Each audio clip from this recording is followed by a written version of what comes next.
guys, and welcome to GG Gaming. So finally I'm able to bring you the review of Ryse, Son of Rome.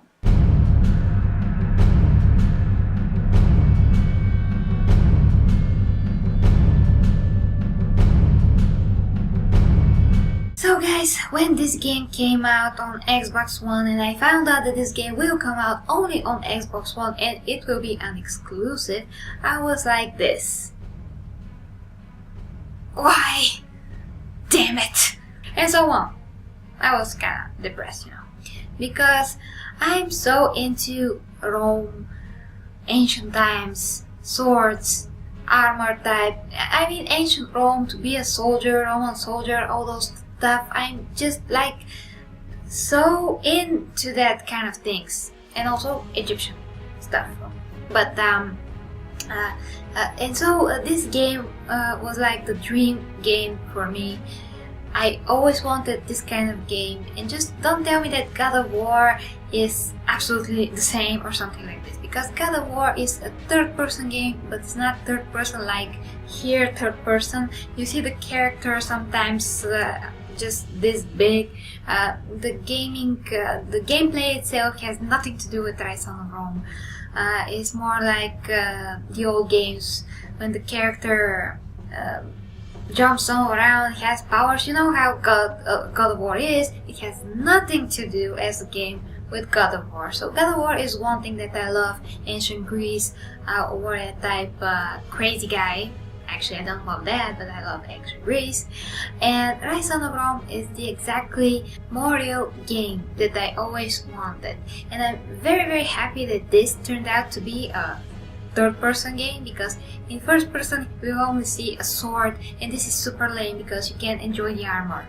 That's why I love when some games give you the chance to pick between first person and third person. This game doesn't. It's just in third person, but that is how it's supposed to be if you want to enjoy this fully and feel like a Roman soldier, because you just have to see the Roman soldier in order to feel like it.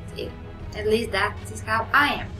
And since this game is made by Crytek, I've always was very upset that in Crysis games you can see this nano costume, and it's only in first person.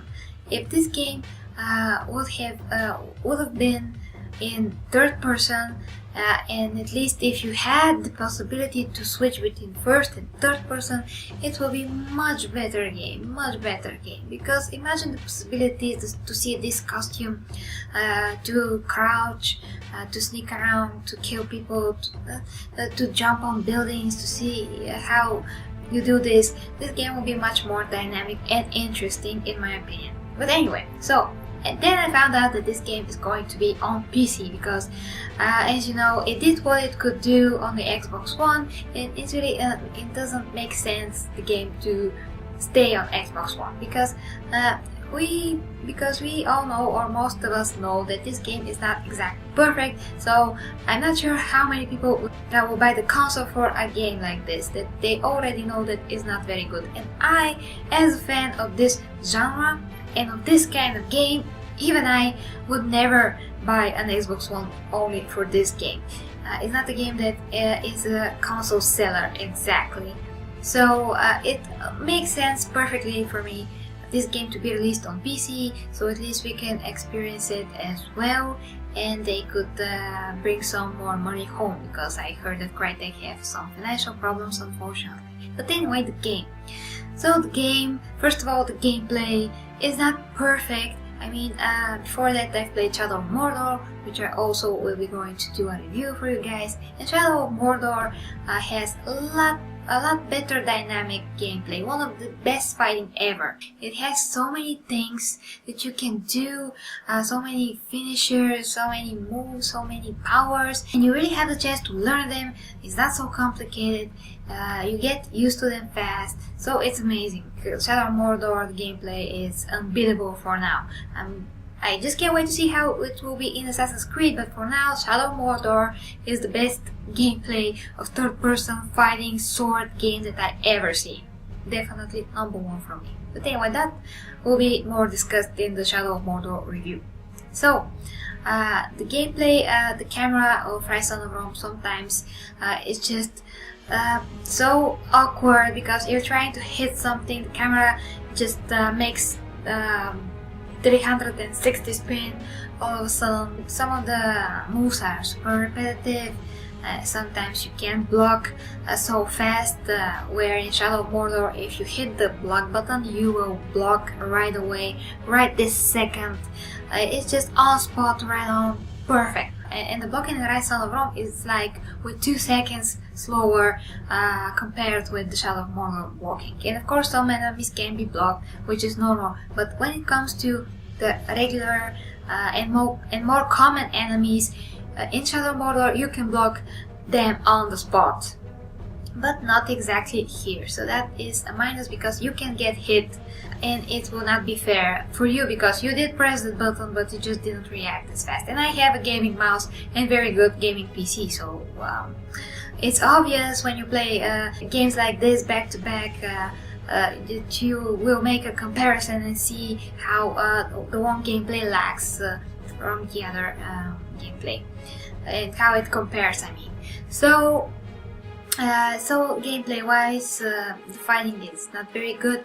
It's fulfilling sometimes because you can use the shield, you can do these quick time events that you actually, sometimes it doesn't really matter which one will press either the right button or the left button. It just doesn't matter, whatever you press, it's just going to do pretty much the same thing.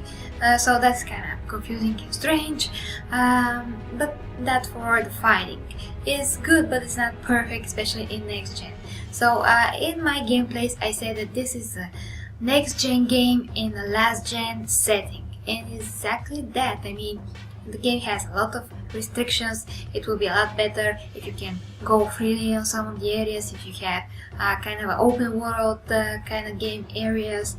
And at least if it's not open world, whatever they made in these restricted areas, at least you could go and explore different things of the area. But even the climbing is automatic, which is not very good. You just have to go and the character just climbs. Sometimes it doesn't climb and you have to make it approach the edge a different kind of way so it could climb.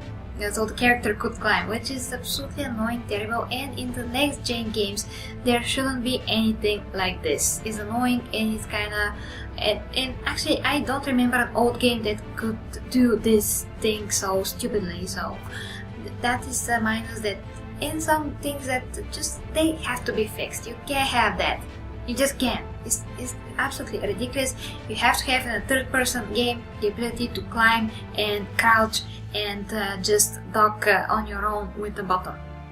You can't have the game do automatic moves for you. You just have to have a lot more control nowadays in the games. You don't need this control to be taken out of your hands. It's just not interactive. It's very limiting to your game experience. And so the graphics. So I said that this is next gen game, last game setting, and it's exactly that. And speaking of the graphics also, because the graphics are amazing, they're definitely next gen. The armor, the metal just shines, reacts to the light perfectly. There's no edges, sharp edges on the character, on the shoulders or anything like this. The face animations are perfect and superb. Even when he speaks out of a video, just in the game he speaks something, he makes amazing facial expressions and how his mouth moves, everything perfect. Skin looks amazing, just hair looks very good, and just perfect graphics, amazing CryEngine. And this CryEngine, I think that similar CryEngine to this one is going to be used in the new Uncharted 4 game, so I'm very excited about this also. And the story of the game is not super special. It is interesting enough. They could have done a lot more with the story, but it's good enough. I mean, they did some interesting things, but it's underdeveloped. It's not perfectly developed, and at the end it's really not very fulfilling. You're just kinda, I wish that didn't happen. Something like this. So the story is not very perfect. The main character is a likable guy. He's very serious Roman soldier, so I don't have really much complaints about him. He could have been, of course, deeper, but since this is the first attempt of this kind of a game of Crytek, I'm going to give them a pass on this. And that is pretty much, guys. I mean, this game, I wish there was a sequel. I really wish that, and that it will come out to the PC, because I'm sure that if Crytek have another chance to make this game better, I mean the sequel, I'm sure that they're going to do a great job. So I really wish for a sequel to this game. From scale from 1 to 10, I give this game, let's say, 8 out of 10. Just because it's my dream game. It did make me happy. The game is also not very long, which is not very cool, but it did what it had to do, because I just wanted to finish it and continue with Shadow of Mordor and other games, so I'm pleased with this. So that's it, guys, my review of Ryse Son of Rome. Please let me know what you think in the comments. If you like this video and want to help me, you can share, rate, comment and subscribe. Until next time with Gary G Gaming. The best games for the best prices, only on g2a.com.